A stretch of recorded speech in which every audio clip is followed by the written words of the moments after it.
Hello everyone. Diep is starting to notice some unusual things about James. He seems to be facing increasing challenges at work, and it looks like the pressure is mounting on him. On top of that, James's rival has also started to take action. What will happen next? Let's follow along and discover together in this video.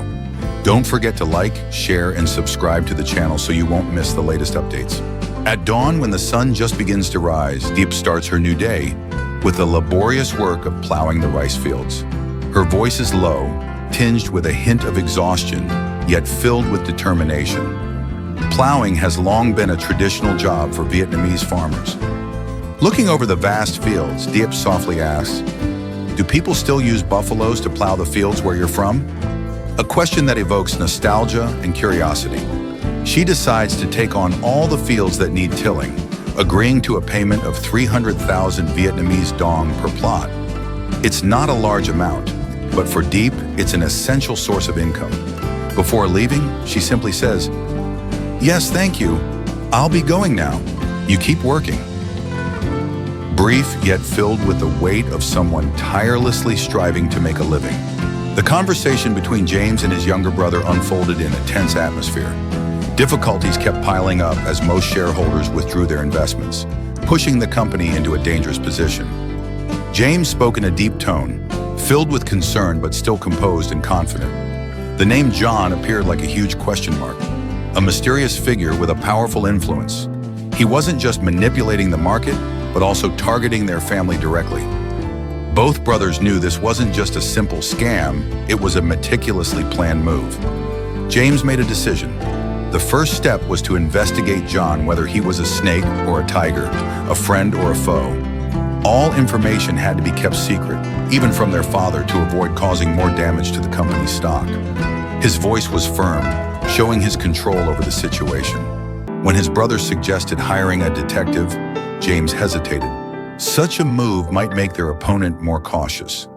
Instead of rushing, he chose to remain silent and observe, creating a false sense of safety to make John reveal his weaknesses.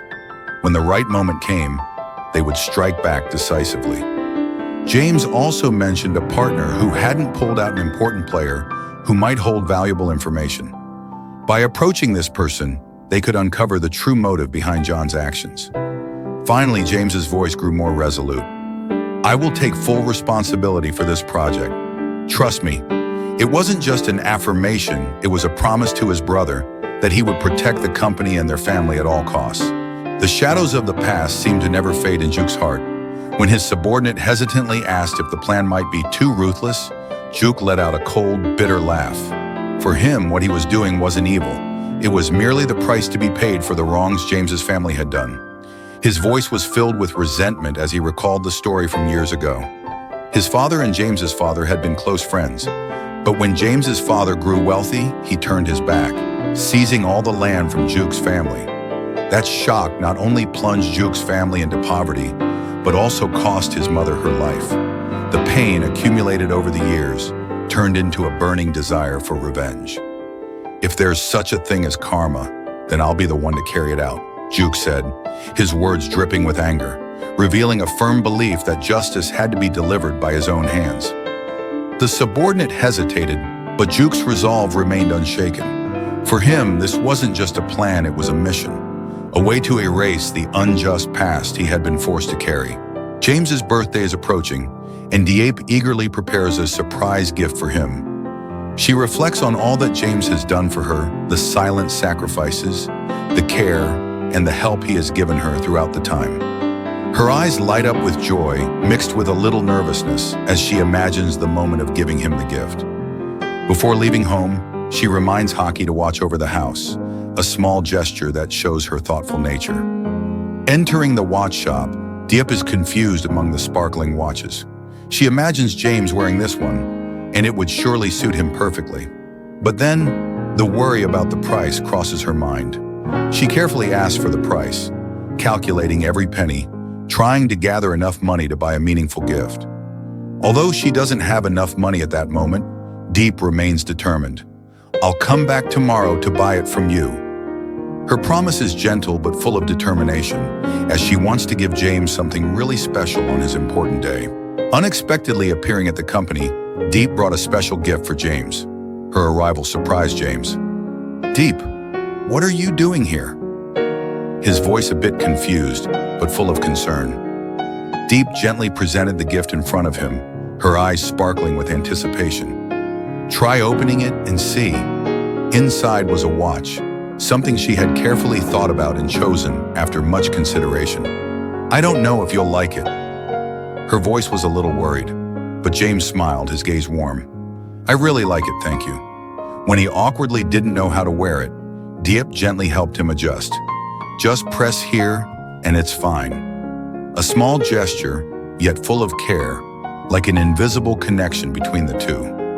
Diep looked at James and softly said, "This watch isn't expensive, but it represents my feelings for you."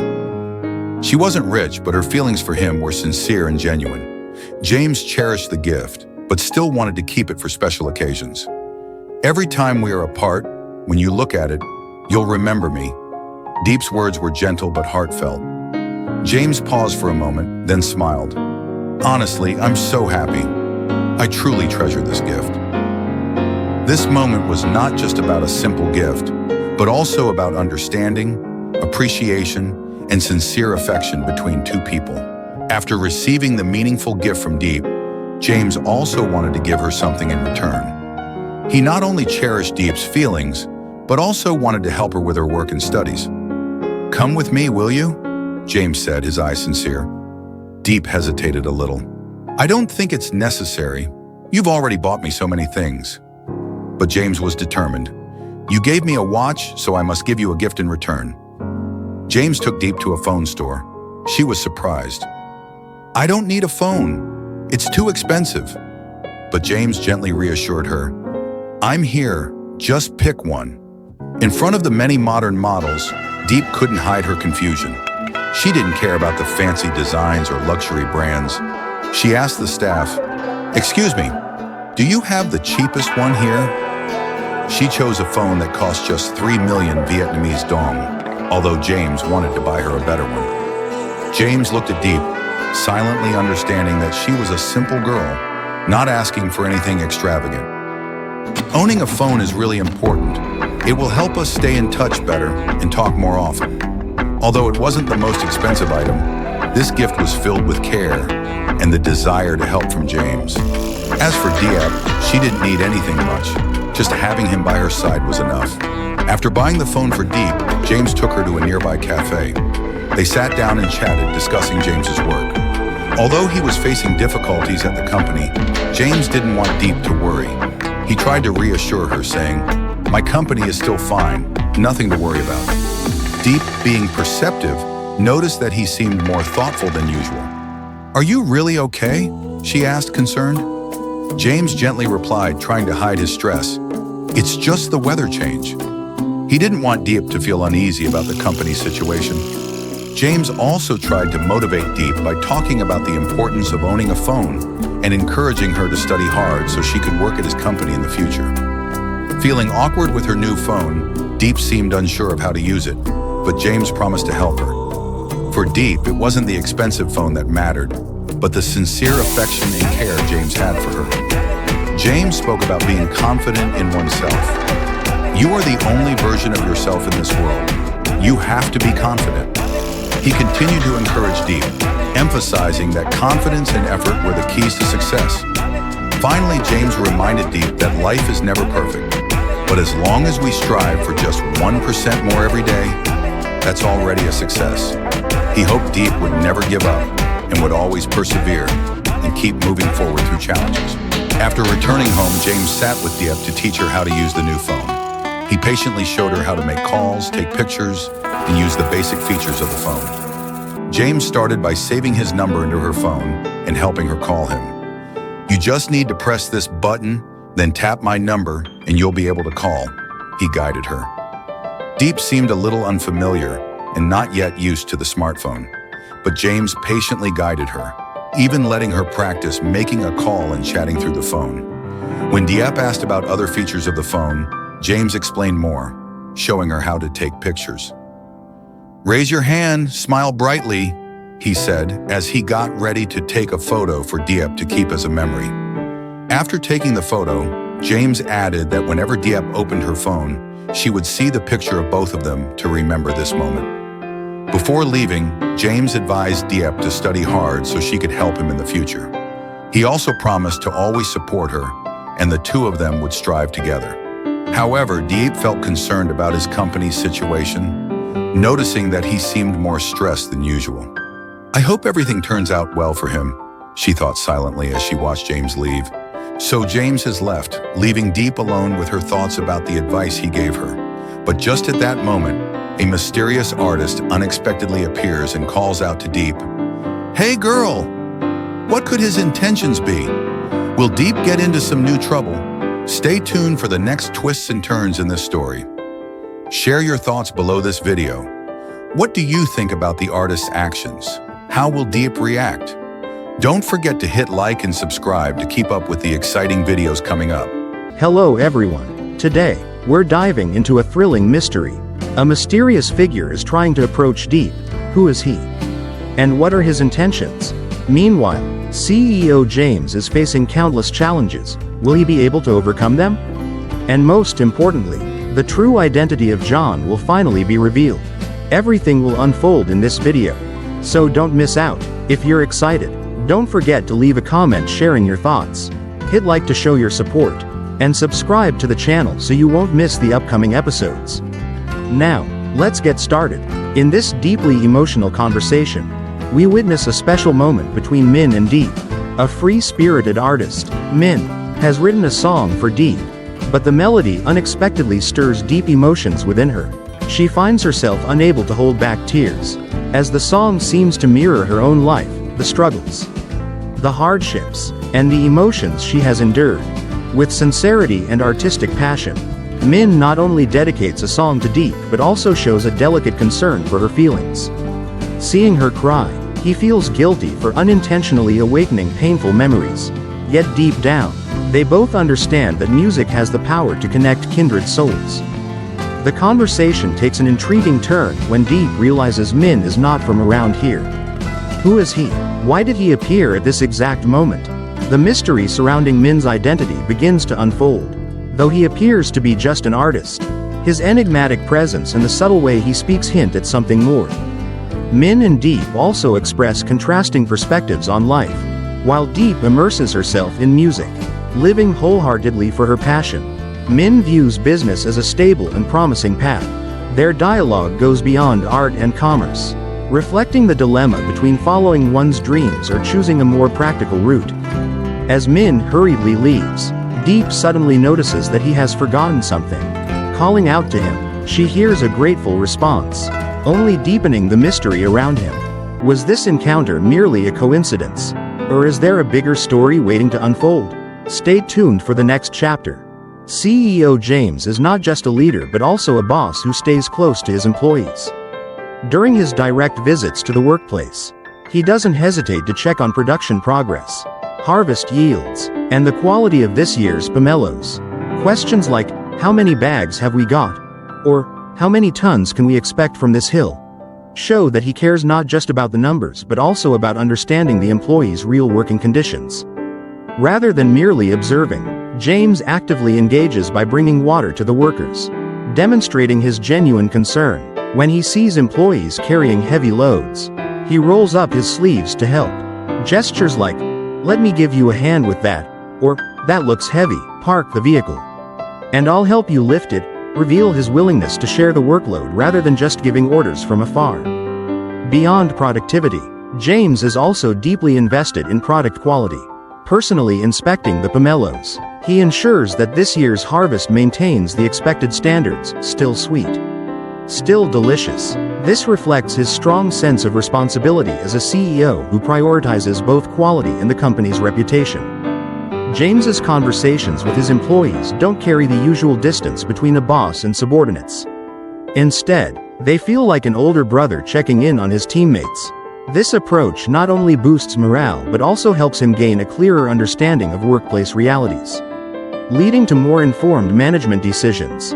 With this leadership style, James is more than just a capable CEO. He is an inspiring figure who strengthens his team through sincerity and understanding. The meeting between Min and his older brother, Hung, was a moment filled with tension and deep emotions. Min, a young man passionate about the arts, was living his dream, teaching music to children and enjoying a simple life. Meanwhile, Hung, the eldest brother, carrying the weight of family responsibility, had come to bring Min back to take over the family business as their parents wished. At first, Min appeared as a gentle and devoted teacher, sharing small joys with the children, giving them candy, playing music, and fostering a carefree atmosphere. However, this peaceful moment was soon interrupted by Hung's arrival. Hung came with a serious demeanor, delivering the family's message: Min must return to take over the company, or their parents' hard work might fall into someone else's hands. But Min stood firm in his decision, refusing to live under his parents' expectations. He boldly declared, "I want to live as myself, not according to what they have planned for me." Their argument was not just about family duty but also a deeper conflict between two opposing mindsets: responsibility versus passion. Hung valued tradition and obligation, while Min longed to follow his true calling. The most emotional turning point came when Hung mentioned their mother's illness, the only thing that could make Min hesitate.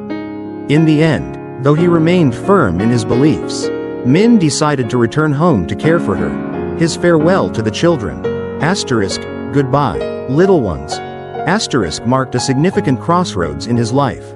This story is not just a family debate but a reflection of a reality many young people face today: choosing between duty and dreams.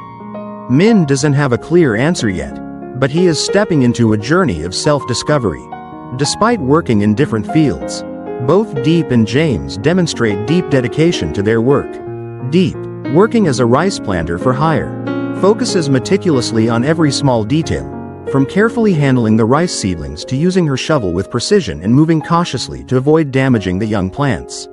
She not only endures the physically demanding labor but also embraces it with patience and a genuine passion for farming. Her question, do people plant rice this way where you live? Reveals her desire to share and connect with others through her work. Rather than seeing it as mere labor, she finds joy in tending to the seedlings, treating them as an extension of her passion. Meanwhile, James, though a busy CEO overseeing company operations, takes time to personally visit the workers harvesting pomelos. His care is evident as he doesn't just observe from a distance but actively assists in lifting heavy bags of fruit. He is unafraid to get involved, even asking, do people plant rice this way where you live? A question that reflects his curiosity and genuine interest in others' work and lives. This also speaks to James's character. He seeks to understand and empathize with those around him, not just out of responsibility but from sincere concern. Both characters embody diligence and a spirit of helpfulness. Diep adapts to rural life and finds fulfillment in its simplicity, while James, despite his high-ranking position, willingly steps in to support his workers. Through their actions, they both express care and responsibility, each approaching their work with dedication in their own unique way. In this tense conversation between CEO James and Tung, they discuss a serious issue involving John, the mysterious investor in James's company. Both express their concerns and unease about John's sudden actions, especially when he pulled his investment without any clear explanation.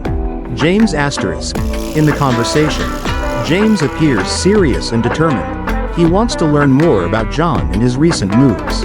James refuses to rely on his father's help and insists on solving the problem himself, showing his independence and resolve in business. Despite his concerns about the situation, James remains calm and focused on investigating John through Tung. His statement, I want to solve this myself, reveals his strong leadership qualities and his desire to protect the company from external threats.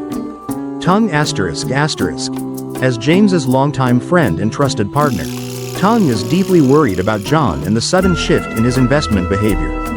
He is cautious when sharing critical information about John but is nonetheless willing to help James address the issue. Tung's sincerity and concern for James are evident in lines such as he wants to target your family, with your strategies. Finding him won't be difficult. However, Tung also advises James to be careful, as John is not someone easy to deal with. He expresses both concern for James's safety and suggests a strong course of action to resolve the situation. John, not present physically, ***, although John does not appear directly in the conversation. His influence looms large. From what James and Tung share, John is portrayed as a person with significant influence over the shareholders, and his actions are shaking up the investment landscape of the company. His unstable and opaque behavior causes both James and Tung to question his motives and consider how to handle him. In the end, the conversation between James and Tung highlights a long-standing partnership and friendship, but also serves as a warning about the uncertainties of business. Tung worries about the safety of both the company and James's family, while James remains resolute in taking proactive steps to confront this challenge. No matter the difficulty, in this intense and revealing moment, the true identity of the mysterious investor, John, is exposed. He is actually Duck, a person with deep animosity towards James's family. This revelation shifts the entire course of the story, opening up a web of tension and mystery. John, Duck, ***. Duke's appearance marks a dramatic change in the narrative. He is the mastermind behind the challenges James has been facing and harbors a deep-seated grudge against James's family.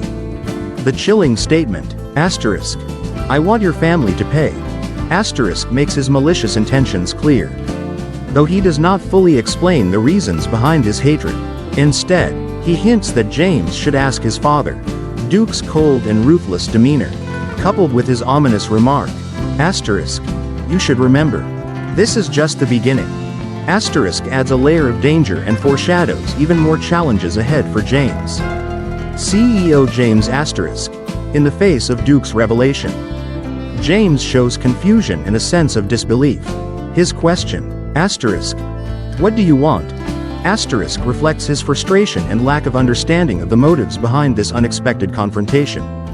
James doesn't recognize Duck immediately and struggles to comprehend the purpose of this mysterious figure. Despite this uncertainty, James's determination to protect his family and his company remains evident. However, he now faces an opponent with a personal vendetta, someone tied to his family's past, complicating his ability to devise a strategy for countering this new threat. The relationship between John, Duck, and James's family ***. Duck alludes to past events involving his father and James's father, hinting at a long-standing bitterness. This creates an additional layer of complexity to the conflict, suggesting that the clash is not merely personal but rooted in family history, financial disputes, and power struggles. The unresolved tension between the families now emerges as a central issue in the story. This turn of events raises many questions about the past of James's family and their connection to Duck. With his dangerous motives and hidden agenda, Duck is no longer just a businessman. He is a formidable adversary with deep ties to the personal and professional life of James. As the story unfolds, James will have to confront a dangerous and calculating opponent with a vendetta, and this conflict promises to intensify in the coming chapters. In this narrative, Diep embodies the hardworking and self-reliant character who finds satisfaction in the simplicity of her life. Her modest earnings of $10 reflect the value she places on her work. No matter how small the monetary reward, the act of buying eggs and preparing dinner demonstrates her practical nature and grounded lifestyle.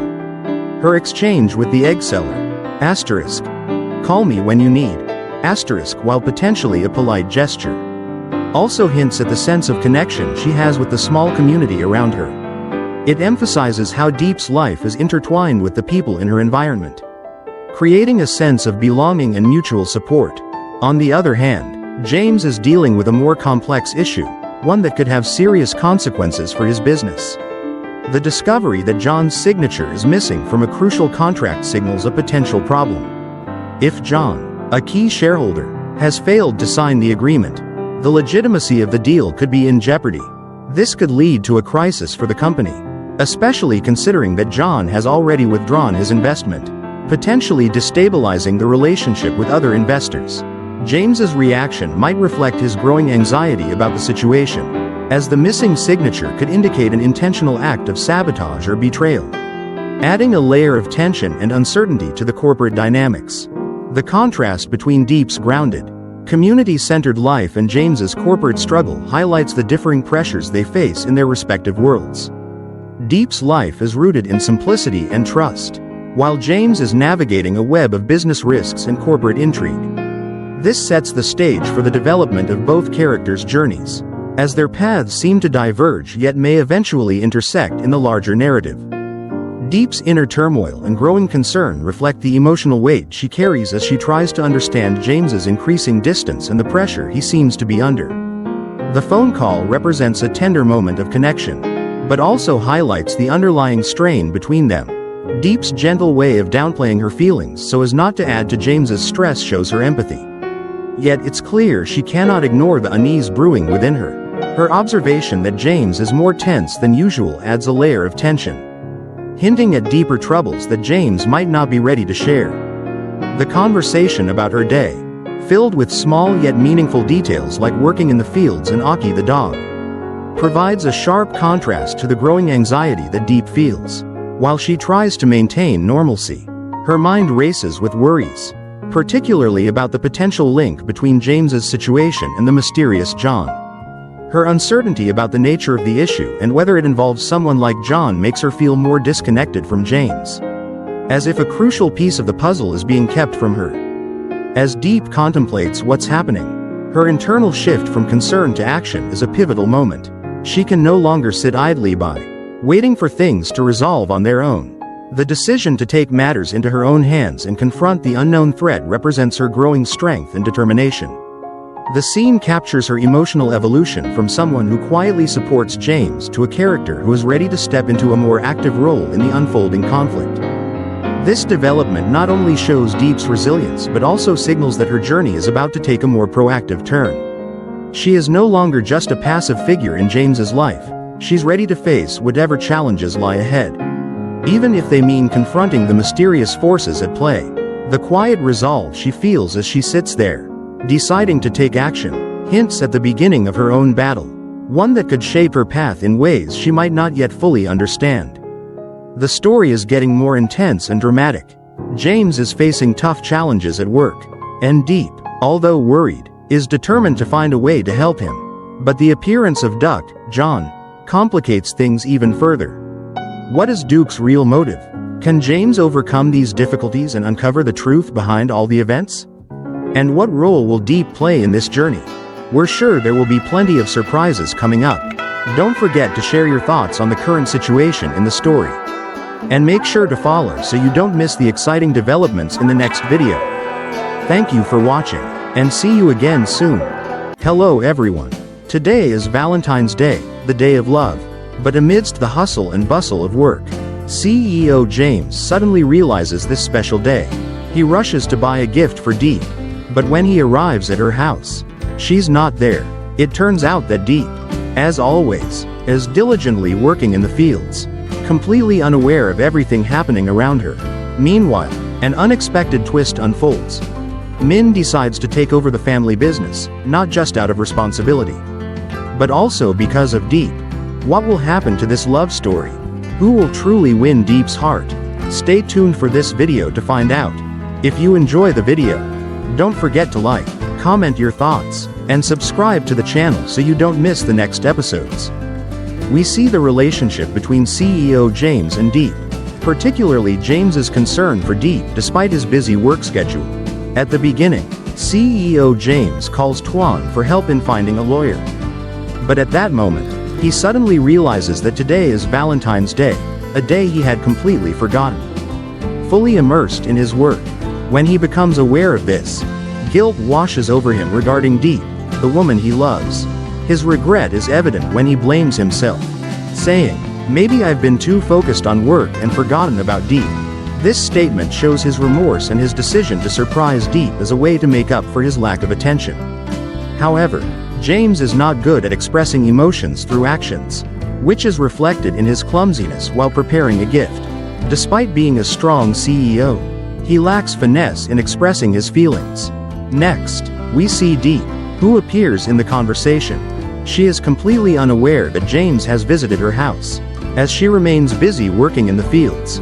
This showcases her diligence and dedication. But it also highlights that Diep is not paying much attention to James seeking her. She is somewhat surprised when she answers his call and learns that he had come to see her. Her response on the phone is straightforward and gentle. "Did you call me for something?" This line shows that Diep is entirely focused on her work, not overly concerned about the relationship. And it also reflects her sincerity and openness in talking to James. Although James tries to show his care and make up for his neglect, Diep does not pay much attention and continues working. She does not demand his attention, and her dedication to her work further emphasizes the lack of connection between them. One side wants to express affection, while the other remains engrossed in work. This situation is interesting.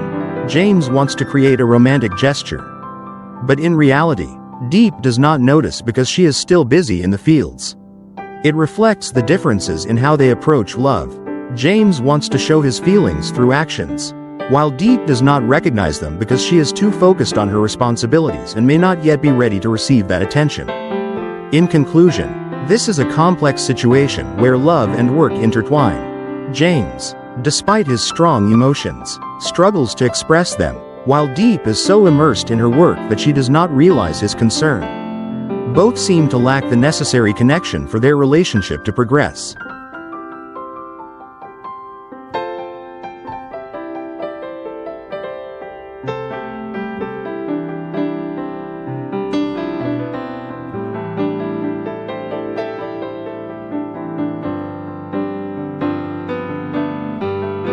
We witness another side of CEO James. He is not just a busy executive but also a man with deep emotions and a special devotion to Diep. First, when James decides to surprise Diep, he does not hesitate to clean the yard and help with household chores that she usually handles on her own. This reflects his dedication and appreciation for Diep. He wants to make up for the times when he was too busy to be by her side. Lines like, "It seems she has already watered this area," or, "I wonder if she has fed the chickens yet," show his meticulous attention to the small details of Diep's daily routine. These gestures not only express his love but also reveal his growing affection for her. However, as James cleans and worries about the gift for Diep, his mind drifts back to the words of his rival, John. John had said, "I want your family to pay the price, and ask your father." These statements weigh heavily on James, making it impossible for him to completely set aside his concerns about work and the looming threats against his family. Even as he tries to focus on surprising Diep, this internal conflict between work and love becomes increasingly apparent in his thoughts. Meanwhile, Diep is absent, working hard as she does every day. James takes care of the yard, does her chores, and hopes that when she returns, she will be happy and surprised. His words, "She will probably be very happy," reflect his excitement and satisfaction at the thought of making her day special. At this moment, a call from Tuan further highlights how James is still maintaining his responsibilities at work. Despite his efforts to make time for Diep, when Tuan informs him that he has arranged a meeting with a lawyer, James does not forget to express his gratitude. However, his mind continues to be occupied with thoughts of Diep and his carefully planned surprise. James's expressions throughout this scene reveal the complexity of his emotions. Although he deeply loves Diep and wants to care for her, he is also burdened by pressures from work and his rival's threats. In the end, as he prepares to leave and instructs Hockey to guard the house, his apology subtly reveals his guilt for not visiting Diep more often. He hopes she will understand and that his gift will bring her happiness. This situation illustrates the delicate balance between love and work in James and Diep's relationship. James is making efforts to express his love and care, yet he cannot completely escape his responsibilities and concerns. Although his work sometimes pulls him away from Diep, his devotion and appreciation remain evident through his actions and the thoughtful gift he has prepared for her. Diep continues her work of harvesting and selling pumpkins at the market. Through simple phrases like, "Can I borrow your scale?" or, "Sis, would you like to buy some pumpkins?" we see that Diep is hardworking, patient, and very friendly while working. She proactively communicates with customers, confidently promotes her products, and even generously offers an extra kilogram of pumpkin to an older man without expecting any payment. This demonstrates Diep's kind and compassionate nature. Her joy and happiness when selling pumpkins are clear. She feels supported by those around her. And the question, are you making enough money to get by? From the older man subtly shows that Diep is trying to earn a living honestly. Diep feels content knowing she is healthy and can take care of herself. Even though the work is tough, she continues to push forward for her family and herself. However, the warning from the older man stands out as an important moment in this scene. When he advises Diep to stay away from James, we can sense concern, even a warning from someone who may be viewed as a trusted figure in Diep's life. His words are urgent and filled with doubt. He's not as good as you think. Diep listens with surprise and confusion. Why would you say that about James? This shows that Diep is torn between her feelings for James and the advice of the older man. Caught between her emotions and the cautionary words of someone she might respect. Meanwhile, Min, who has been watching Diep, also appears in this scene. He says nothing but may be observing and sensing Diep's care for those around her. As well as her effort in selling pumpkins, Min might be considering Diep or quietly observing the events unfolding, particularly the interactions between Diep and others in the market.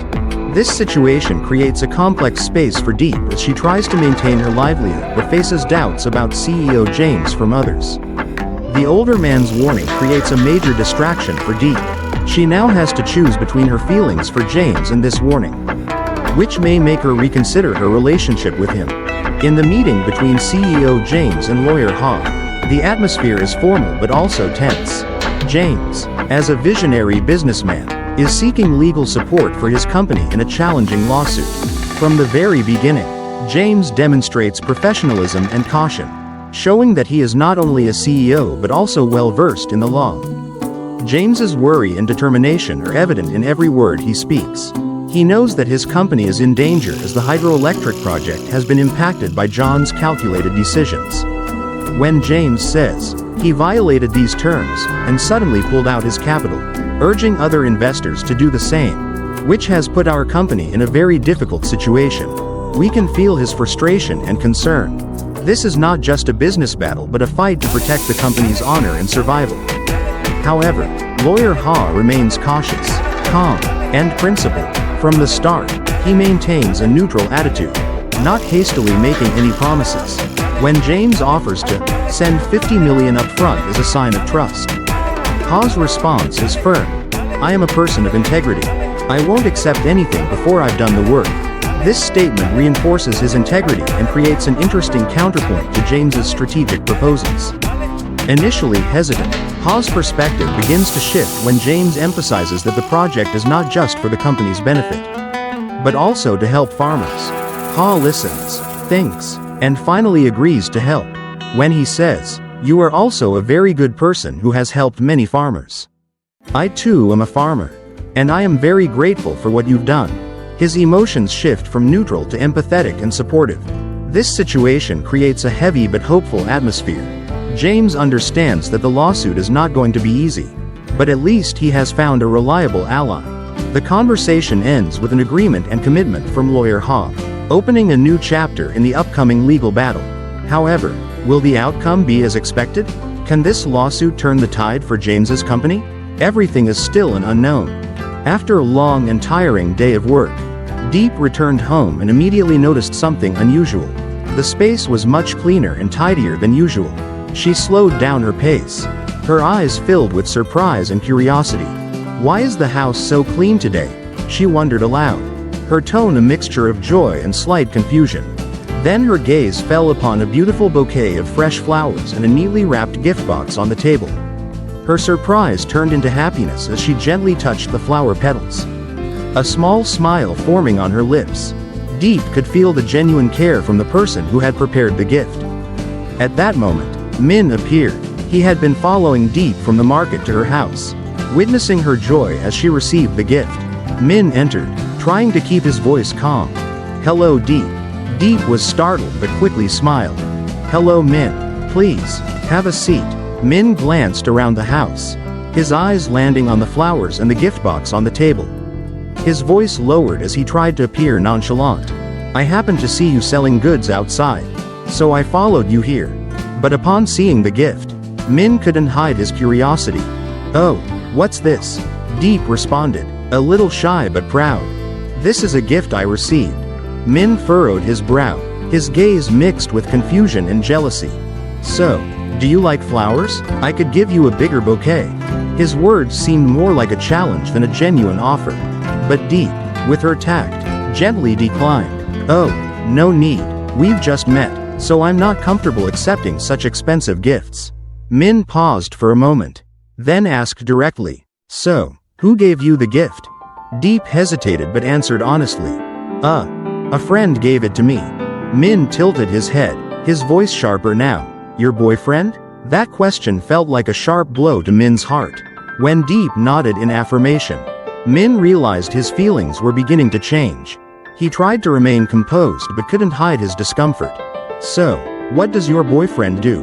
Oh, he's also a businessman. In that moment, Min thought about his own position. He too had a large company. But he had always tried to avoid taking charge of it. Min silently looked at Diep, then suddenly stood up. Actually, I have a large company back home too. But, I don't like doing business. I prefer following my passion for singing. Diep smiled, not too concerned about this detail. But her nonchalant answer made Min feel like he was losing the competition with James. Not wanting to prolong the conversation, Min quickly found an excuse to leave. Well, I'll take my leave now. Diep was a bit surprised. Aren't you staying? Oh, I have some things to do. She nodded politely, seeing him out the door. Well, goodbye then. However, as soon as Min left Diep's house, he pulled out his phone and made an important call. His voice was more determined than ever. Hello, it's me. I've decided to take over the company. The voice on the other end was surprised. You're not following your passion for singing anymore? Min smiled cryptically, his gaze turning towards Diep's house. I have a new passion now. What's your new passion? I want to take over the company, to win over a girl. Her name is Diep, and so, an important decision was made. Min officially entered into a competition. Not just in business, but also in love. Will Diep choose him, or will she choose CEO James? The strong, determined man who always cares for her. Everything is still an unknown. At CEO James's company, the atmosphere was more tense than ever. The workers gathered in large numbers, their voices filled with anger and frustration. They were not only upset about the delayed salaries but also worried about the sudden halt in the hydropower project, which had cut off the water supply for irrigation. Their complaints and anxieties were clear. Why did the project stop? How are we supposed to irrigate our fields now? We work the land, and now we'll have nothing to harvest this year. Their emotions grew more desperate, the fear of hunger and uncertainty for the future pushing them to the brink. The anger spread quickly, turning into a collective determination to confront CEO James and demand their rights. In the midst of all this, James could no longer avoid the situation. Standing before dozens of expectant and angry eyes, he knew he had to give an answer. One worker stepped forward, their voice full of frustration. Our salaries have been delayed for 3 months. And now the project has stopped suddenly. Why is that? The pressure weighed heavily on James's shoulders. He was aware that the company was facing a severe financial crisis. But looking at the worn faces of the workers, he could not deny that his decision had deeply affected their lives. Inside, James struggled between reason and responsibility. He wasn't just a businessman, he was the leader of a team where every paycheck had the power to change the lives of these people. And in this moment, he was forced to face the truth. Could he turn things around? Fix the immediate problems, or would he lose the trust of those who had placed their livelihoods in his hands? Quote, the situation is incredibly tense right now.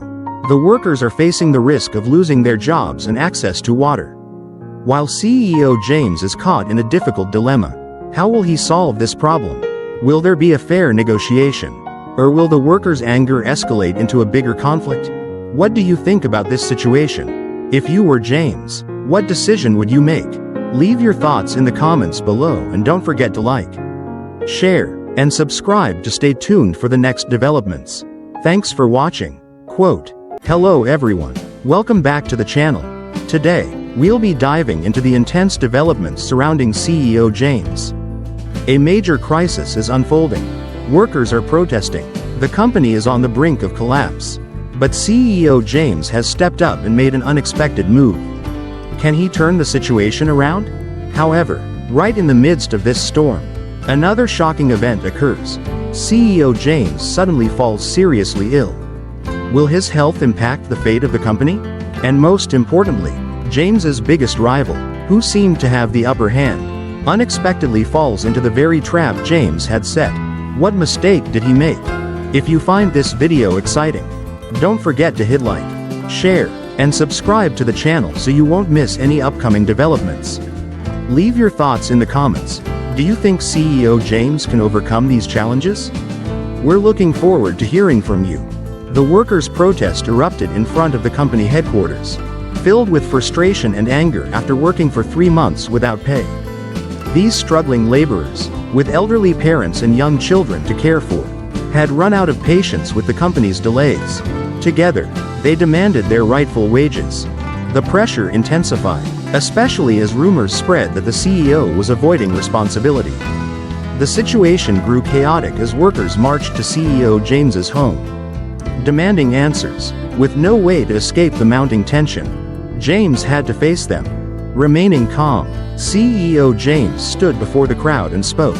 He admitted that the company was facing financial issues due to investor withdrawals, which had led to delays in salary payments and the temporary suspension of the hydroelectric project. But more importantly, he made a firm commitment. Within 3 days, all workers would receive their full salaries. To prove his sincerity, James even agreed to a special condition: if the company failed to pay within 3 days, each worker would receive an additional month's wages as compensation. At that moment, the workers began to listen. Some remained skeptical, but in the end, they decided to give James one more chance. Many took out their phones to record his promise, capturing it as evidence. The tension started to ease. The protest was temporarily over, but all eyes remained on James. Would he keep his word? Or was this just a tactic to calm the storm? The answer would be clear in 3 days. Today, Diep starts her morning with simple yet heartfelt daily tasks. She takes the time to feed her chickens, calling them in a gentle voice. She doesn't forget to remind her dog, Hockey, wait a moment, I'll feed you soon. A little care, a little love, small gestures that bring warmth to every moment. After finishing with the chickens, Diep turns to her small garden. Carefully, she prepares the soil, getting ready for a new planting season.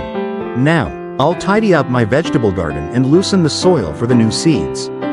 This time, she chooses red beans, plants rich in nutrients and symbolizing luck and prosperity. There's no rush, only the peaceful rhythm of life, where humans blend with nature, cherishing each passing moment to the fullest. The workers' protest erupted in front of the company gates. Filled with tension, they came demanding their rights, insisting on being paid after 3 months of work without receiving a single penny. It wasn't just about money. The halted hydropower project had also cut off their water supply for farming, directly impacting their daily lives. Their words carried frustration, despair, and deep concern for the future. An older worker spoke up, his voice filled with anger. 3 months without pay. How are we supposed to survive? The company made promises, but now the project is halted, and we're still unpaid. How do you plan to fix this? The atmosphere grew more intense as more voices joined in, demanding to see the CEO. Their patience had run out, they needed answers immediately. At that moment, CEO James appeared. He didn't evade the confrontation but faced the angry workers directly. Though he himself was struggling, he understood his responsibility. With a calm yet authoritative voice, James spoke. Everyone, please listen to me. The company has a clear contract stating that salaries are paid every 3 months. However, this time, there was an unexpected delay. As the company's representative, I sincerely apologize to all of you for this delay. I promise that within 3 days, all salaries will be paid in full. Murmurs of doubt spread through the crowd. A younger worker stepped forward and questioned him. You've owed us for 3 months already. Why should we believe you'll pay in 3 days? James didn't flinch. Looking straight into the crowd, he declared, I give you my word, if the company fails to pay within 3 days, I will personally compensate each worker with an extra month's salary. I stake my honor on this promise. The murmurs gradually faded as some workers pulled out their phones to record his statement as proof. In the end, they chose to trust James one more time and agreed to wait for 3 more days. After resolving the protest, James returned to the company to meet his younger brother and discuss the current situation. Their conversation wasn't just about financial difficulties, it also revealed an even deeper conspiracy. His brother spoke first. "You managed to disperse the crowd. But what's next? If this continues, even the parent company will suffer." James was silent for a moment before replying. "Everything is still going according to plan.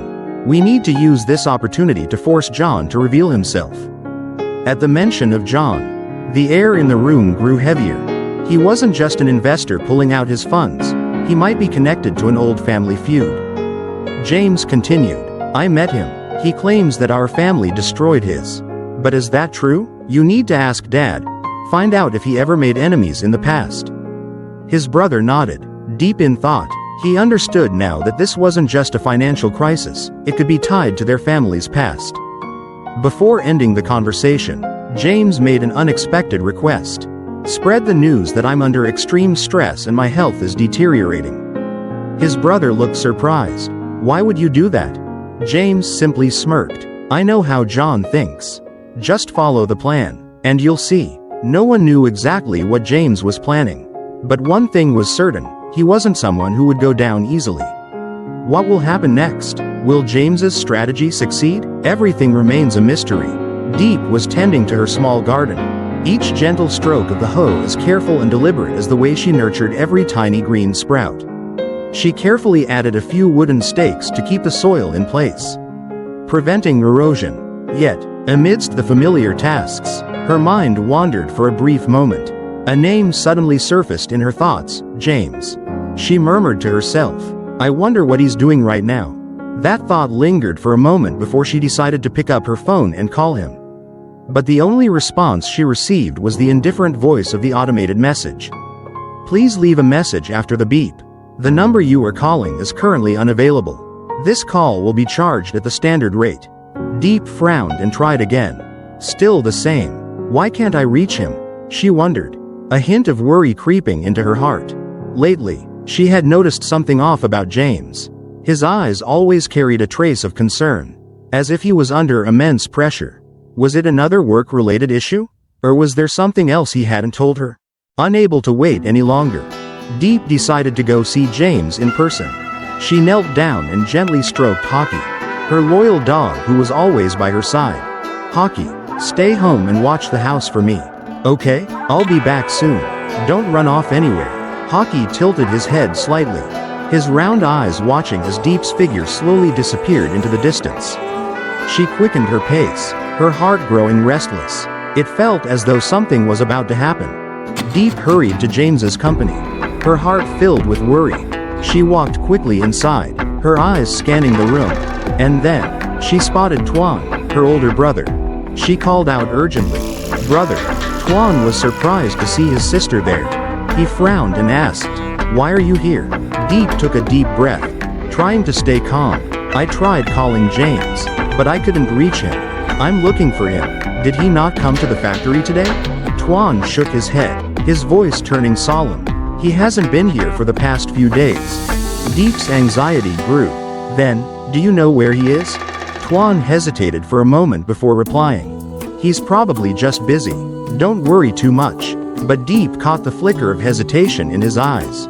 She stared at him, her voice filled with suspicion. "You're hiding something from me, aren't you? Just tell me." Tuan sighed, finally deciding to reveal the truth. "Actually, yesterday, a group of workers came looking for James.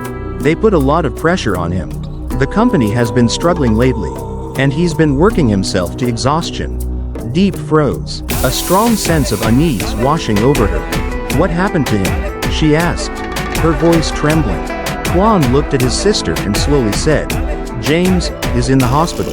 Diep was stunned, her eyes widened, and her heart pounded. "He's sick? Why did it get so bad that he had to be hospitalized?" Tuan nodded. "The company is facing a lot of issues. He worked himself to the point of collapse." Diep quickly asked, "Do you know which hospital he's in?" Tuan thought for a moment before answering. "From what I heard, it's the same hospital where I used to take Mom for checkups." Diep nodded immediately. I know where that is. Can you take me there? Tuan shook his head regretfully. I can't. With James absent, I have to take over all the work at the company. Diep clenched her fists, trying to suppress her growing anxiety. Then I'll go by myself. She looked at her brother and bowed slightly. Get back to work. Thank you. I'm going now. Without wasting another second, Diep turned and rushed out, her heart burning with urgency. She couldn't afford to delay any longer. James was in the hospital, and she needed to see him right away. Diep hurried into the hospital room, her heart tightening as she saw James lying on the bed, his face pale and his eyes weary. Unable to hold back her emotions, she ran to his side, tears streaming down her face as she choked out. Why didn't you tell me? James slowly opened his eyes and looked at Diep. But before he could say anything, she continued, her voice filled with pain. Your company is in trouble. Why do you have to endure everything alone? Do you know how worried I was? She held his hand tightly, her eyes brimming with tears.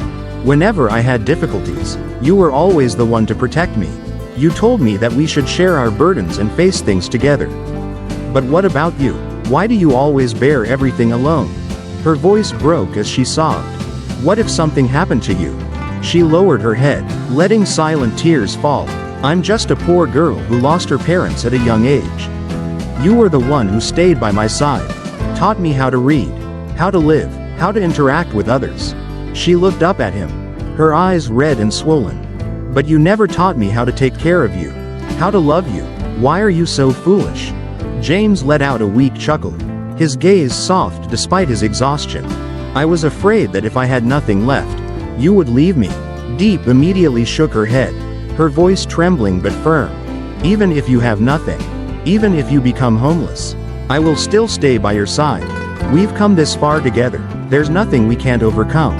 She tightened her grip on his hand, her eyes filled with determination. I only ask you one thing. Don't hide from me anymore.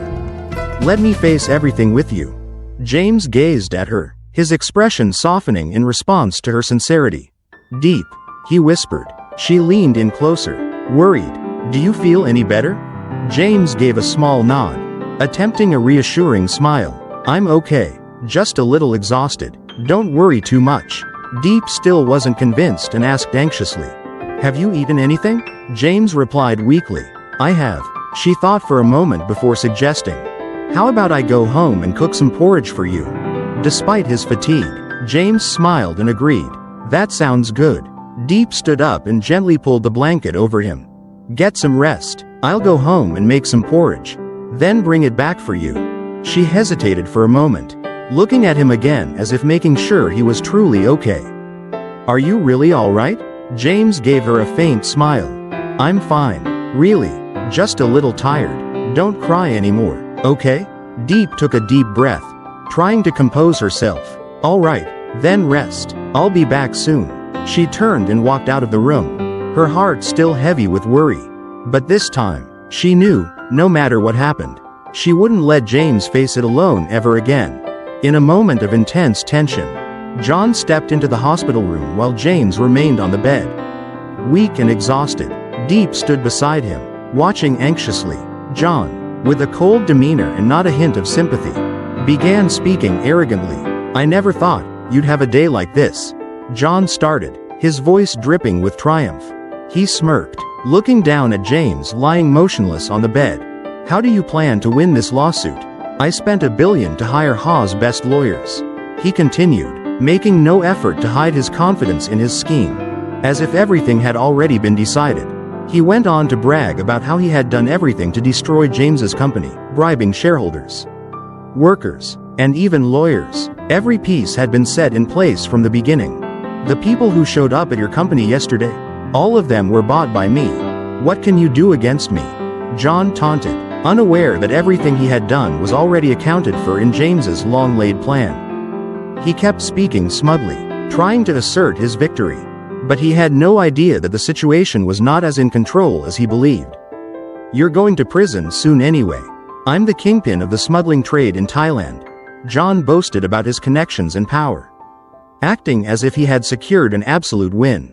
James, though visibly weak, remained calm and calculating, not rushing to respond. John stood close, feeling a mix of triumph and unease.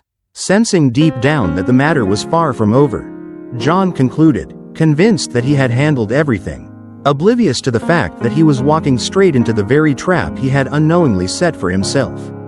"So, everything is settled," John declared, reaffirming his overconfidence. However, what he failed to realize was that this was merely a piece of the grand scheme James had orchestrated all along. Diep carefully stirred the pot of porridge on the stove, the warm aroma spreading throughout the small kitchen. She smiled, thinking about James lying in the hospital bed. He would surely be happy to have her taking care of him. When Diep arrived at the hospital with the porridge, James was still there, looking exhausted. She gently scooped up a spoonful and spoke softly. "Eat a lot, okay? You need to recover quickly." James looked at her, his eyes warm yet hesitant. He knew he wasn't actually sick, but being cared for like this made him reluctant to break the moment. "The porridge you made is really delicious," he said, deliberately trying to prolong the moment. But the peaceful scene didn't last long. When Diep accidentally touched his IV line, she noticed something unusual. "Why is the IV disconnected? Where's the needle?" She immediately called for the doctor. And when the doctor arrived, the truth was revealed. "I didn't insert the IV needle because he isn't sick at all." Diep froze, turning sharply to James, her eyes widening in shock. "Did you trick me?" James quickly sat up in bed, flustered, and tried to run, but Diep immediately chased after him. "Stop right there," she shouted, her voice filled with both anger and frustration. James dodged, grinning sheepishly. "I have my reasons." But Diep wasn't about to let him off so easily. While chasing him, she tripped and fell. James panicked and turned back. "Diep, are you okay?" He rushed to help her up, full of concern. Diep squinted, pretending to be in pain, then suddenly wrapped her arms tightly around him. "Gotcha." James let out a helpless laugh and sighed in surrender. "I'm sorry, I know you were worried, but I had my reasons." Diep looked at him, her tone turning serious. "Whatever the reason, you should have told me." Then an idea popped into her head. "All right, as punishment, you have to carry me all the way home." James raised an eyebrow but then nodded. "Fine, I promise." He carried her on his back, walking slowly. "You're really heavy, you know?" Diep giggled. "And yet you're still carrying me home?" Both of them laughed, and any lingering frustration quickly faded away. When they reached her house, James gently set her down and spoke softly. "I have a lot of work to do, so I can't stay long. Don't be upset, okay?" Diep nodded slightly, her voice much softer now. "Be careful on your way back. Call me when you get home." James nodded before turning to leave. Diep watched his figure disappear into the distance. There were still many things she wanted to ask him, but she knew that one day, he would tell her everything. Quote, Diep watched as James's figure disappeared into the night, a deep, indescribable sadness rising in her heart. Why did he leave so soon? She knew he had his reasons, but she couldn't help feeling a sense of disappointment. James had always been the one to protect and take care of her. But this time, it felt like he was deliberately keeping his distance. Maybe, there's something he doesn't want to tell me. Diep let out a soft sigh. I just hope James can find the best way to handle everything.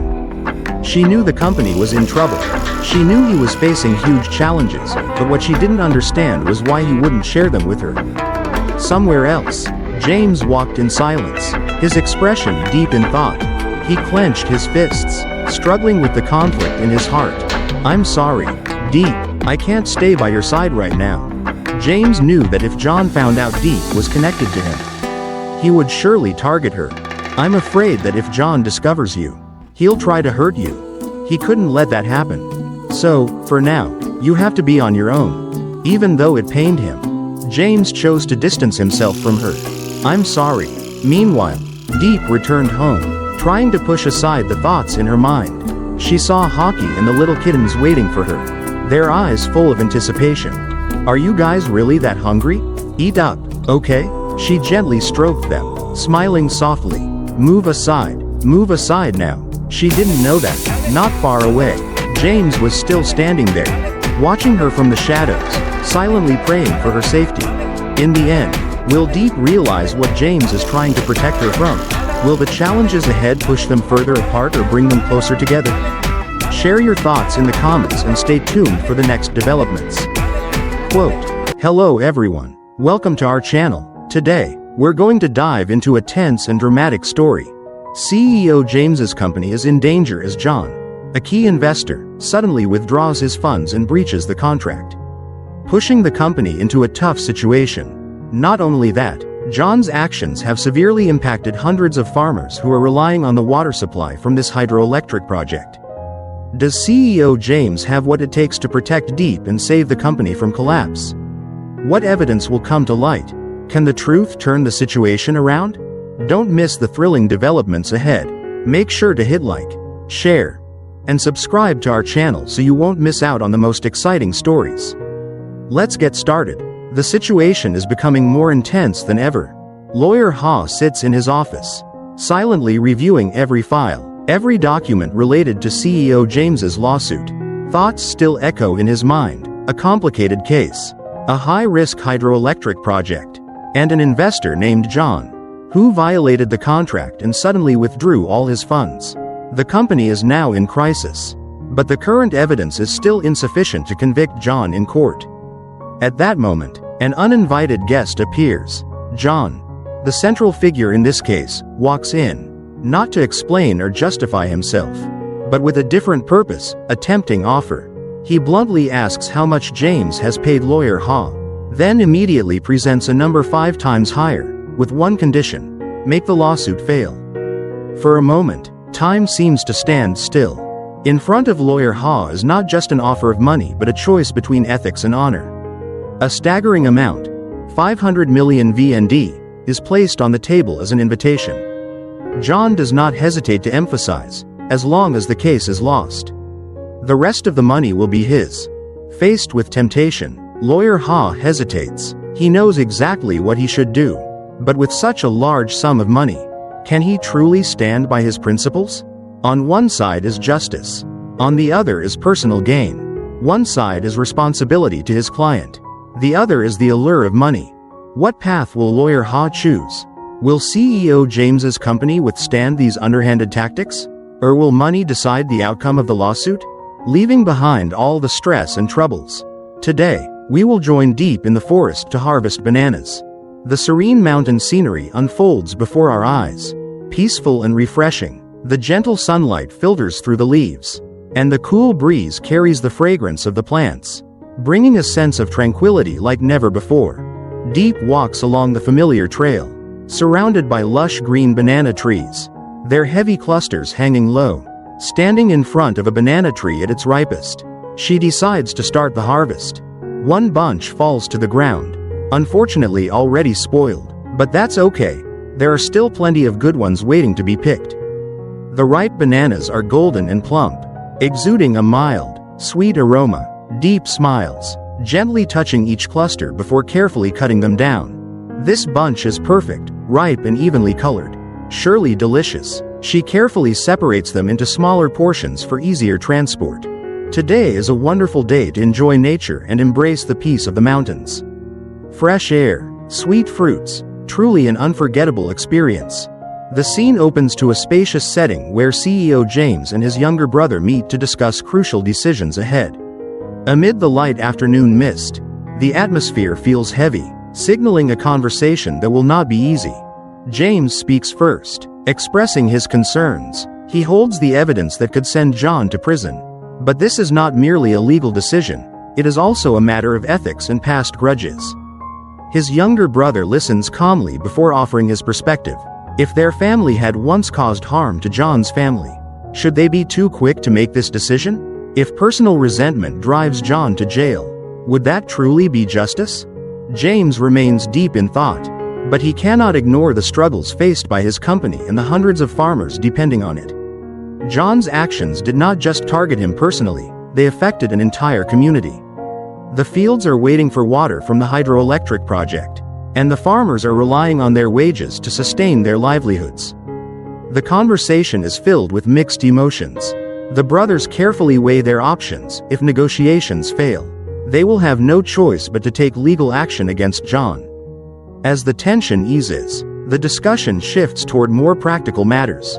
James receives the funds needed to pay the workers, affirming that no matter how difficult things get, they must ensure the employees are not left suffering. Before parting ways, they agree that it is time to establish a proper office, a place where employees and small branches can gather, exchange ideas, and grow together. James stands up, carrying both the money and the unresolved thoughts weighing on his mind. The final decision has yet to be made, but at the very least, they now have a clearer path forward. The tension was palpable from the very beginning as John conversed with his subordinates, ordering them to proceed with the plan to bring down CEO James. His voice carried unwavering determination, even a hint of menace. But just then, James made an unexpected entrance, causing John to pause. The conversation between the two quickly escalated. James, no longer maintaining his usual composure, directly exposed John's schemes. He laid out the severe consequences of John's actions, not just for the company but for the hundreds of farmers now pushed into hardship. These hard-working people, who only wished for a peaceful life, were now suffering because of John's personal vendetta. John remained unfazed, even brazenly admitting that he was merely using James's own methods against him. He provoked, taunted, but James was prepared. He refused to let anger cloud his judgment and instead presented a solution, a way for John to avoid prison. James's proposal was more than just a negotiation, it was a warning. He offered John a choice. If he convinced the stakeholders to reinvest and stopped making life difficult for the innocent farmers, then all could be forgiven. But if he refused, James would not hesitate to use the evidence against him in court.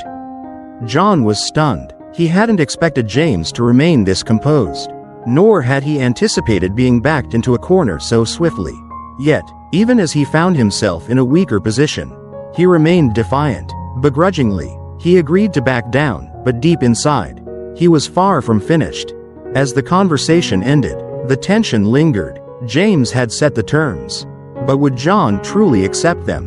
Or was he merely retreating temporarily to prepare for another move? The answer remained a mystery. James stepped outside and got into his car. But his heart was still not at ease. This victory had been a stroke of luck. But he knew all too well that if he wasn't careful, John could return with an even more dangerous plan. His face was somber, his eyes gazing thoughtfully into the distance through the car window. He wasn't just thinking about John. His mind was also occupied with the future of the project and the farmers who depended on its stability. Would John truly stop here? Or was this just a temporary retreat before making his next move? James knew he couldn't afford to let his guard down. But then, the weight of those worries began to fade as his thoughts drifted to Diep. It had been far too long since he had spent quality time with her. Since they had shared a peaceful meal together, amidst the storms of work and conflict. Diep had always been the safe harbor he needed most. Everything seemed to be approaching its conclusion. Perhaps it was finally time to set aside the tensions and return to something warm and familiar. Diep stepped into the grocery store, carefully selecting small gifts to bring to her mother. It had been a long time since she was last able to arrange her schedule to visit. A mix of excitement and guilt filled her heart. She knew her mother had been waiting for too long. As Diep walked into the house, her mother was just as she remembered, gentle and always worrying about her daughter. Their conversation was warm, yet tinged with a bit of concern. Her mother wished for Diep to move back home, not wanting her to live alone so far away. But what about Diep? She had grown accustomed to her current life, to the responsibilities she carried for James and the farm. It wasn't an easy choice. On one side was family, the love of a mother, the place she could always return to. On the other was the life she had built, the things she was still striving to accomplish.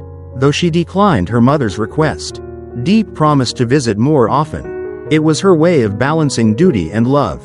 Her mother understood, yet she couldn't hide her longing, no matter how valid Diep's reasons were. In her heart, nothing would bring greater happiness than having her daughter by her side every day. As they shared a simple, soft cake together, the moment was filled with warmth. A mother's love, a daughter's devotion, no matter the distance. They would always be connected. James visited Diep's house, but she wasn't there. Looking around, he guessed she must have gone to work or had other errands to run. After a moment of hesitation, He decided to cook a meal himself, a little surprise gift for her. It had been a long time since James stepped into a kitchen, fumbling with simple ingredients, but it wasn't long before a thin wisp of smoke started rising, not a good sign. Just then, Diep returned home. The surprise on her face quickly turned into laughter when she saw James struggling with the food. A powerful CEO, used to making big decisions, now looked completely out of place in a small kitchen, even a little clumsy. James explained why he had come, about the stressful time he'd been facing with the company's troubles. He even mentioned having to fake an illness to deal with his rivals. These were things he wanted to share with Diep, to let her know that no matter how busy he was, he always thought of her.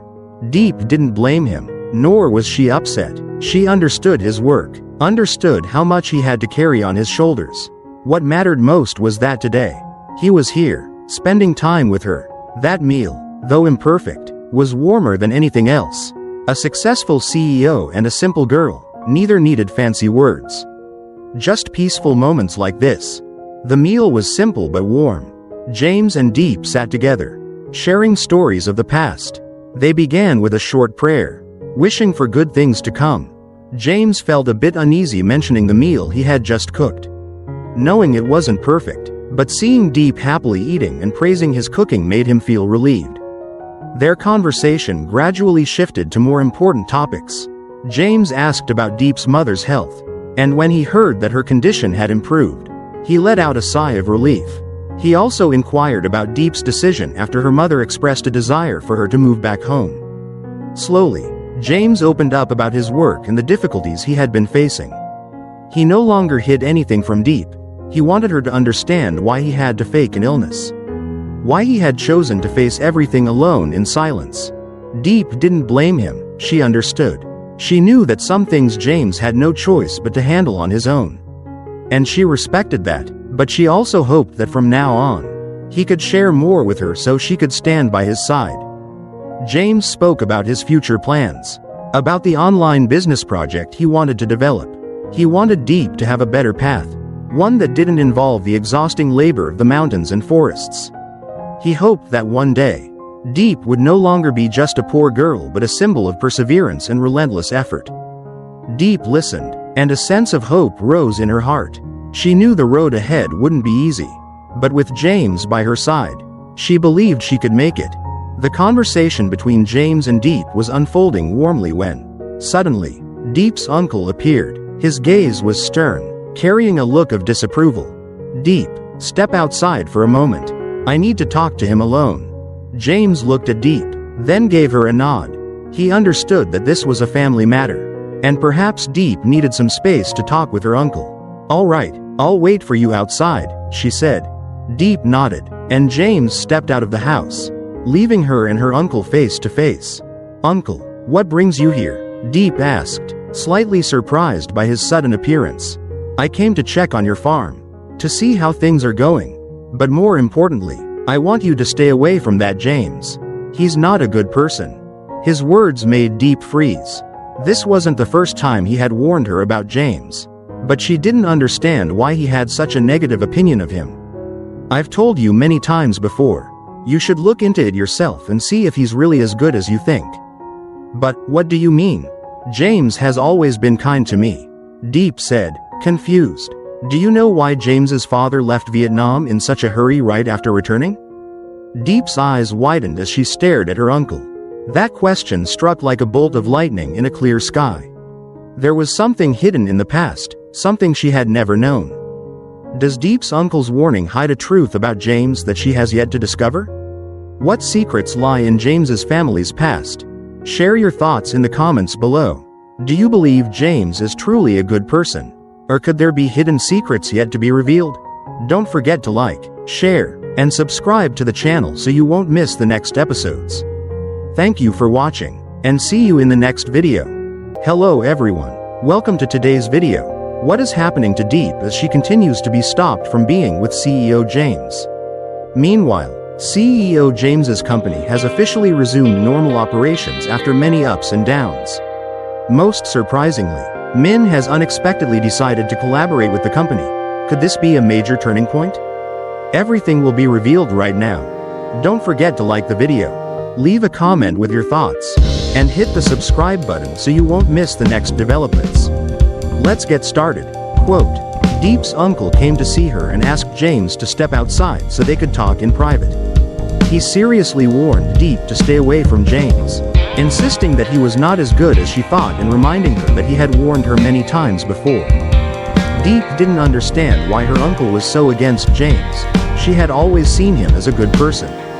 However, her uncle claimed that many people had negative opinions about James, and that his family was full of mysteries.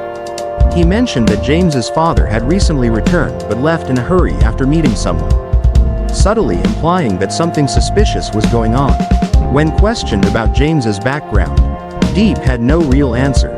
She assumed that she was being discouraged from being with James because of her poor background and the fact that she had been married before.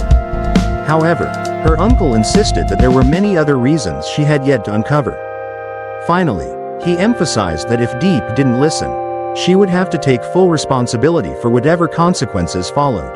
His warning left Diep feeling confused and doubtful. Should she continue trusting James? Or were the secrets surrounding him truly something to worry about? After accepting the responsibility of leading the company, Min realized that he needed to change, not just in mindset, but also in appearance, to truly embody the confidence and authority of a CEO. Determined to reinvent himself, Min stepped into a barbershop. The mirror in front of him reflected his old self, a slightly unkempt hairstyle and a look that didn't quite match the role of a leader. But in just a few moments, everything would be different. The steady sound of scissors filled the air as strands of hair fell to the floor. Symbolizing Min's transformation, he closed his eyes, taking a deep breath, his mind filled with ambitious plans for the future. Today, it wasn't just his appearance that was changing, he himself was stepping into a new chapter.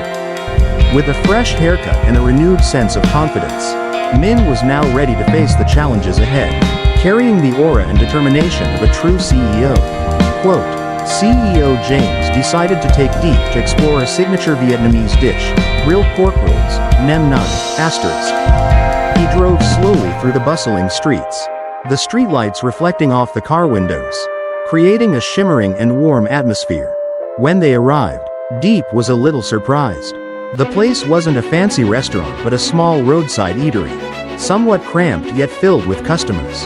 The enticing aroma of grilled meat filled the air, making her more curious than ever. James gave her a warm smile. Asterisk. Have you ever tried nem nun before? Diep shook her head, eyes wide with curiosity. Asterisk. Never. James chuckled, his gaze filled with amusement. Asterisk. I eat here often. The food is amazing. You should try it. They sat at a small table, and soon, the staff brought out a golden brown plate of grilled pork rolls along with fresh herbs, rice noodles, and rice paper. James gently guided Diep. Asterisk. Take a little bit of everything. Roll it up like this. Then dip it into the sauce. Make sure to dip it well. Diep carefully followed his instructions. She made a neatly wrapped roll, dipped it into the flavorful sauce, and took a bite. As soon as the taste hit her tongue, the delicious combination of grilled meat and sauce made her eyes light up with excitement. Asterisk. It's so good. This is my first time eating this, she exclaimed, her eyes sparkling like a child discovering something delightful. James smiled, picked up another roll, and handed it to her. Asterisk. Eat more, you have to experience the full flavor. The atmosphere between them became lighthearted and intimate. James was no longer the cold and distant CEO but just a man sharing simple, everyday moments with someone he cared about. After their cozy meal, James paid the bill and then turned to Diep with a playful look in his eyes. Asterisk. Let's go, he said simply. Diep tilted her head in curiosity. Asterisk. Where are we going? James didn't answer right away. Instead, he gently took her hand and led her forward. She didn't resist, she simply followed him through the bustling street. Before long, they stopped in front of a small but elegant hair-washing salon. Asterisk. You're tired, right? Let's relax a little. Diep was a bit surprised, but seeing the gentle look in James's eyes, she nodded. The staff quickly welcomed them inside. She sat down, letting her long hair fall freely after a long day.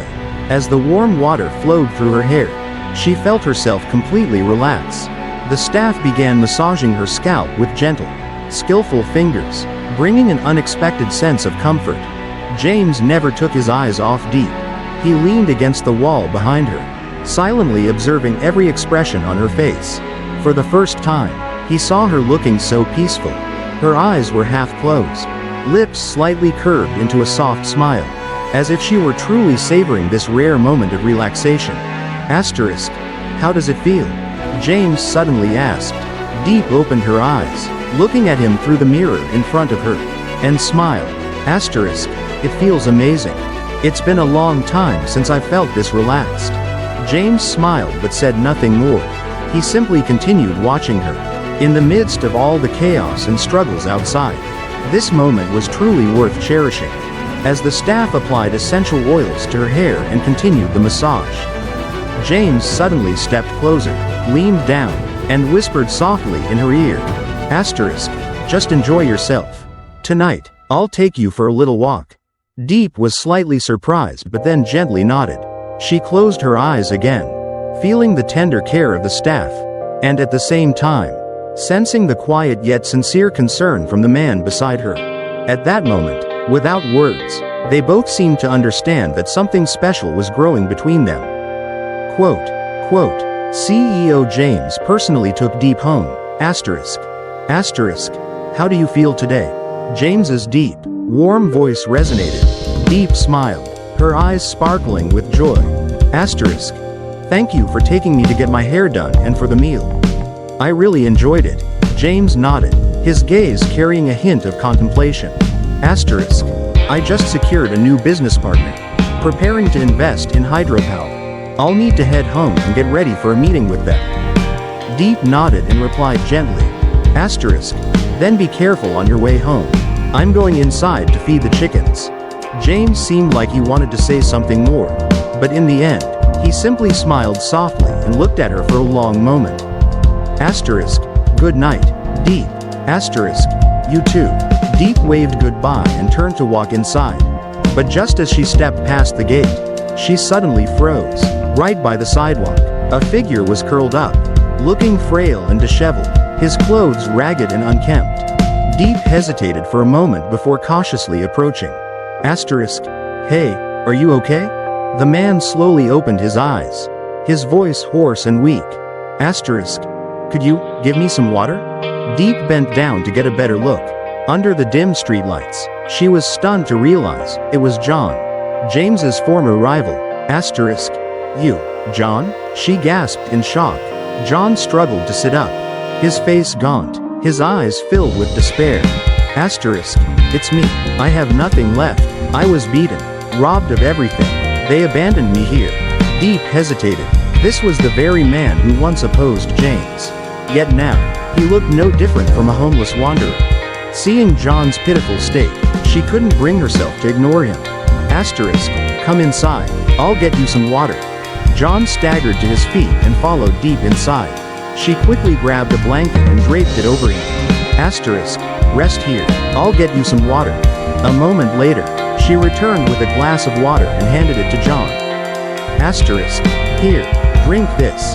John's hands trembled as he took the glass. Sipping slowly, Diep sat down beside him, her voice gentle. Asterisk.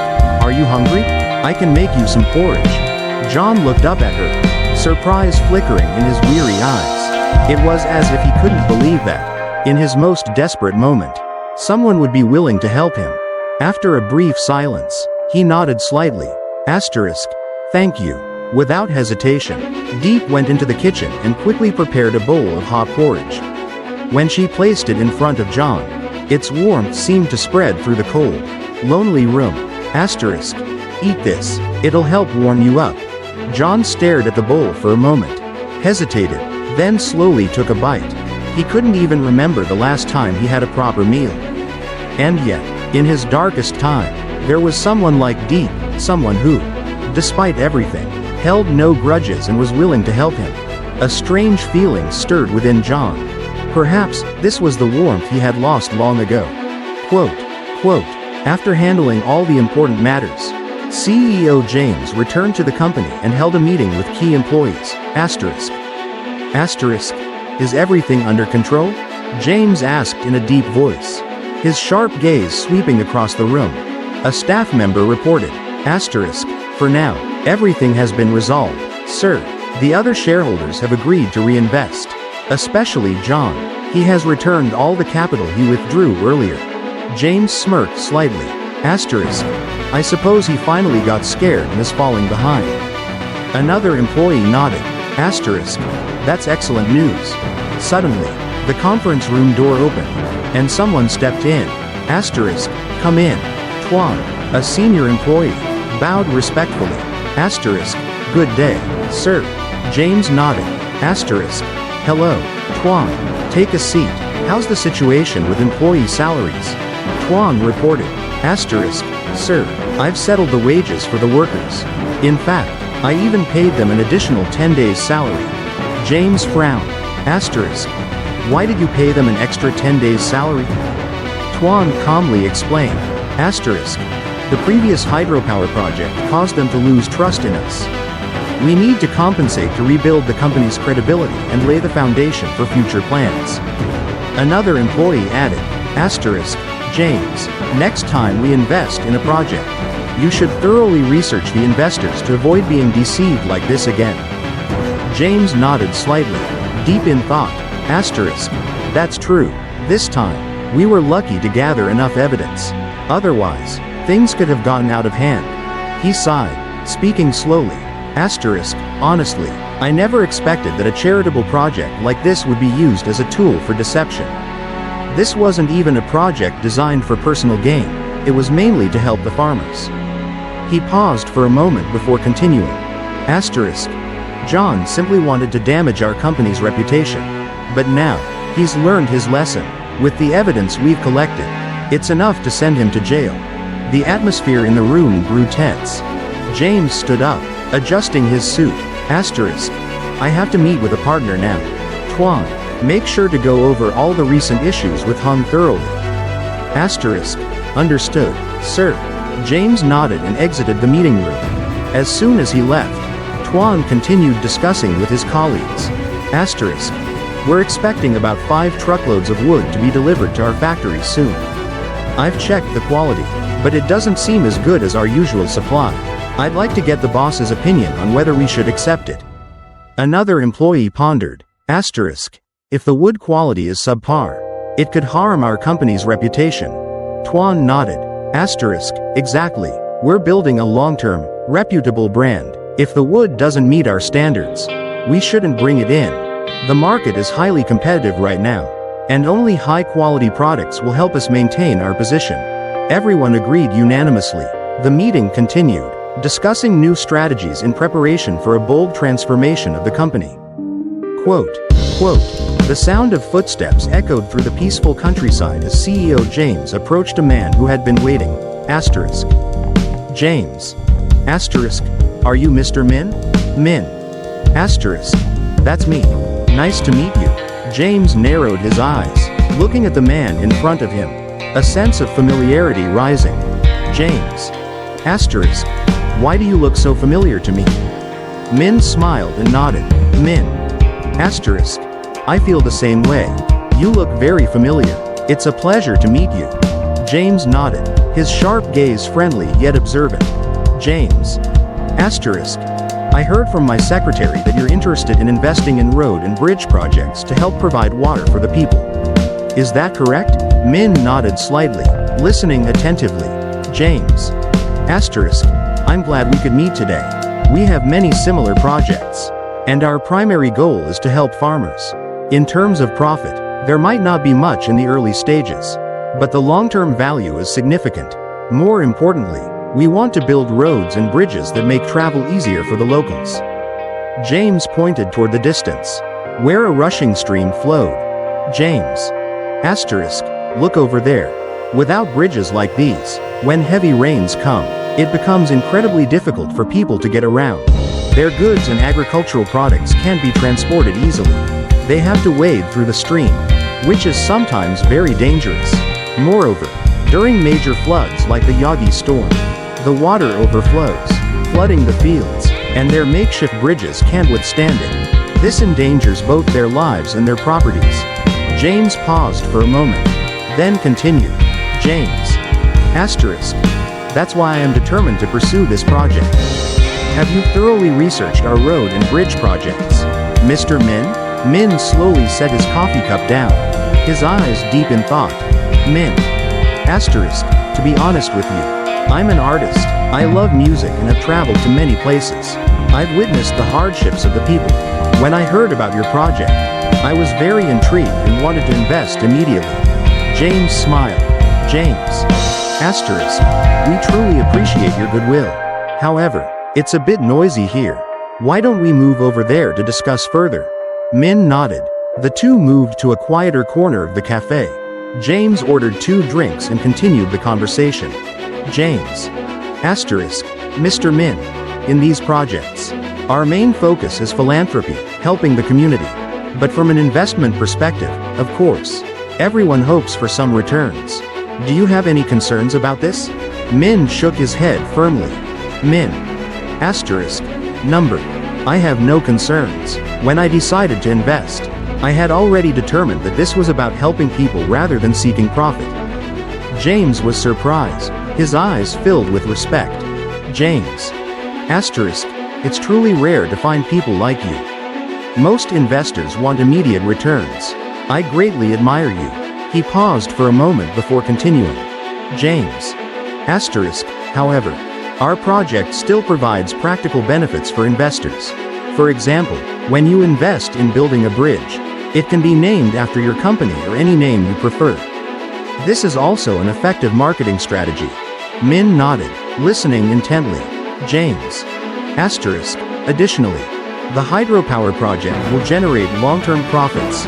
We plan to build 20 bridges and 1 hydropower plant. In the early stages, we will provide about 70% of the electricity for free to the people. But the returns will come in the long run. Min gave a small smile, his gaze distant. Min. Asterisk. I have researched your company thoroughly. I know your company is highly reputable, and I look forward to expanding this partnership. James nodded in satisfaction, but then, Min sighed, his expression growing thoughtful. Min. Asterisk. But there's another reason I decided to invest here. James was curious. James. Asterisk. What reason is that? Min smiled gently, his voice warm. Min. Asterisk. Because of a girl. James was slightly surprised, watching Min intently. Min. Asterisk. When I met her, I felt her innocence, purity, and kindness. Even though she has no parents, she still sacrifices herself to help others. That made me think a lot, and I decided to come back to invest in philanthropic projects like this. James was silent for a few seconds, then smiled slightly. James. Asterisk. Hearing you describe her, I feel like this girl sounds very familiar. A girl who can change your perspective. She must be someone truly special. Min nodded, his eyes filled with sincerity. James. Asterisk. I hope you can win her heart soon. And who knows, maybe she will be your companion in both work and life. Min smiled, a hint of hope in his eyes. Min. Asterisk. Thank you. James also smiled and raised his drink. James. Asterisk. To the success of our partnership. The two clinked their glasses. A new partnership had been formed. Not just for profit, but for deep humanitarian values. Quote, today's story is not just about a project, it's about people who share the same heart. Willing to contribute to changing the lives of farmers. These bridges don't just connect two shores, they connect people, bringing hope for the future. So, what do you think about this project? Leave your thoughts in the comments below. If you also believe in these humanitarian values and want to join hands in helping the community. Share this video to spread this meaningful message to more people. Thank you for watching. Don't forget to like, share, and subscribe to the channel so you won't miss more inspiring stories.